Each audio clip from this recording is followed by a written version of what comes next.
What's going on, guys? Welcome back to my channel. And if you're new, welcome. Paul the Plant Parent here, and I wanted to show you a quick video on growing indoor plants in sphagnum moss. The results, a little experiment I did, and also how to do it and what fertilizer you could use, which is pretty much almost any fertilizer. But anyway, before we get started, I just want to remind you guys, if you haven't, to subscribe to the channel. This way, you will know when things are happening. Also, if you press that little bell icon, you'll be notified right away when I upload a video. In addition, don't forget to give it a thumbs up because it definitely helps the channel. So yeah, thumbs up are always good, right? All right, moving on. First plant of the day. Boom. You guys have seen this before if you've been following along. This is my Tradescantia pallida purple heart. These were cuttings that I put into this beautiful head planter that I'm obsessed with. And I show this a lot because I just love it. I love these types of planters. Now these cuttings, this plant grows so fast and it's so great because it will tell you sooner rather than later if it's happy or if it's not. That's what I love about the Tradescantia pallida in particular. Because they're such fast growers, you could do experiments and see, okay, what's working, what's not, and I didn't waste months and months and months to get those results.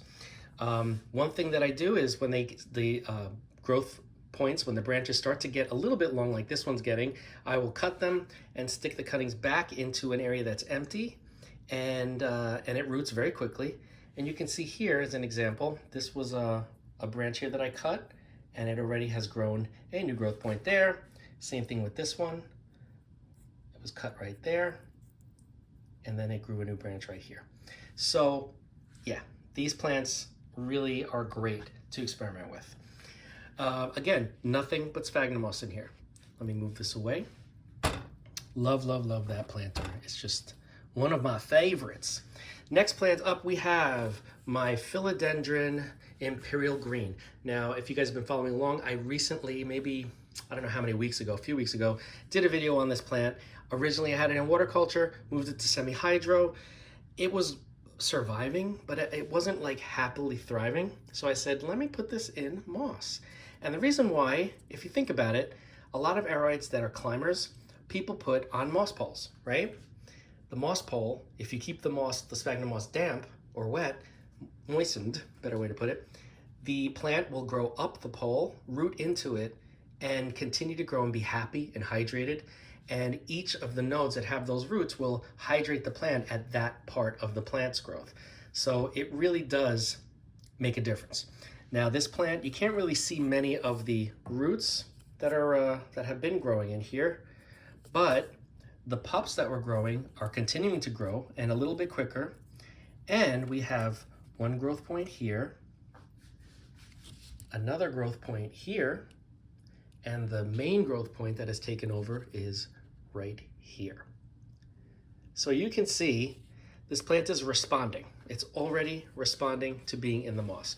I wish that I could see the roots, but not yet, not yet. But the next plant I'm gonna show you, you will definitely be able to see the roots. And this is a different type of Tradescantia. Sorry for the camera situation. This is a Tradescantia brevifolia green queen, okay? Look at the lush growth on this, okay? Nothing but sphagnum moss, and the plant has been growing like crazy. Now, an interesting thing about a lot of Tradescantias, in addition to them growing quickly and being good candidates to do experiments on, they also, because they grow so quickly and everything's kind of accelerated, if they dry out too much, they'll drop their older leaves in order to absorb the moisture because they're running low on moisture if they haven't been watered in a while. But sphagnum moss, more times than not, holds on to moisture if you have a deep vessel like this. These are just cups, plastic, but I love, love, love them. Got them at a dollar store. The moss, especially towards the bottom, holds more moisture. As it dries from the top, it evaporates. No drainage holes in here. I don't use drainage holes. It evaporates off the top, so the top gets dry before the bottom. And once you realize it, I always just go in and check it, and if it's crispy, time to water. I fill it up, maybe a little reservoir like this that gets absorbed so it doesn't hold a reservoir. The moisture gets distributed throughout the moss, and as you can see, the plant thrives. It is very happy. Now, the experiment comes in where these were just cuttings, unrooted cuttings. I just took and I stuck into the moss. As it grew more, I would take more cuttings and stick those in like I kind of did for the head, and just to fill it out more. But I wanted to remind you, these were cuttings, right? I want to show you the mother plant. The mother plant was and still is in semi-hydro. Now it's in the same room, but it's in a different location. This is more on the western side of the room, and this is more on the northern eastern side of the room. So the plant that you see in front of you right now doesn't really get any direct light. It gets bright light, but no direct light. It's elevated up on a stand, and you can tell it's reaching for the light, as you can see. But let me show you the mother who's in semi-hydro, been fertilized for months, and gets some direct light in the early morning, but then bright light the rest of the day.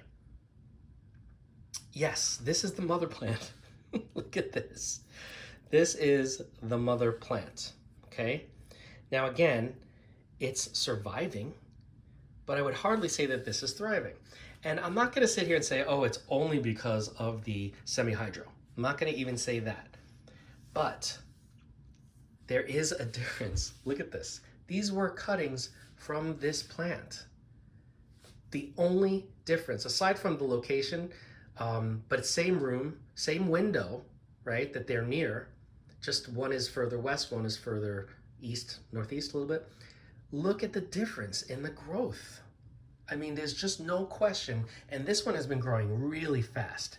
This mother plant grows, but not as quickly as this plant has been growing. Now, I only started adding fertilizer about a week or two ago to this one, so it hasn't even had a lot of time for the NutriCoat to saturate into the moss, but it was already growing like this, right? This has been in fertilizer for a while, maybe a few months. You can still see some beads in there, right? And aside from maybe once in a while this drying up a bit in the reservoir, it really hasn't had much of a difference as far as the care. And you can see a huge difference in the growth. Now remember, these were cuttings. Aside from the growth, look at the thickness of these stems, right? Compared to my finger, the thickness of that stem, much different than these, right? You can see, this is just a thicker stem. These stems are all very healthy. I just had to share this with you guys because, you know, I love experiments and I love doing my experiments on camera. This way everyone else can see and maybe potentially learn something or try something new that even I haven't tried and spark your curiosity. But I definitely recommend, if you have a challenging plant, moss is an option. I wouldn't go so far as to say to use moss for, let's say, like the Calathea family of plants, because those plants are just tough. They're not easy to grow. I have very few at this point, and I don't even recommend them to grow them indoors for people because it'll just save you the stress. It's just constant worry. The pests are the biggest problem for me. Water culture makes them grow very lush and healthy, but if you get a pest on them and you have more than one and they're grouped together like I had, those pests, thrips, mites, whatever they were, devoured the plants to the point where they could not come back. So that was just way too stressful for me. My plant hobby and little business needs to be fun and enjoyable, and Calathea kind of almost ruined it for me. So having said that, other plants that I do love, as you can tell, the brevifolia, the pallida, a lot of aroids I have again, and bromeliads, all kinds of plants like that, Hoya, I love them, and they're great, and they're much easier to manage, even when they do get pests. But if you're thinking of potentially using sphagnum moss to grow some of your plants, maybe some of your challenging plants, maybe plants that you think could grow better, I'm in your corner. I will root you on, reach out to me, we can talk, I can help you set it up. But to see results like this, to me is a no-brainer, especially when it's come from a plant like this. Mother plant. This is the mother plant.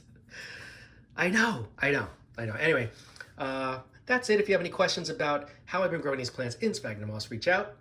If you have any questions about the specific plants that you see in this video, reach out as well, and I will fill you in on that. Don't forget to like, comment, share, and subscribe. Hit that bell if you want to be notified, and I will see you in the next video.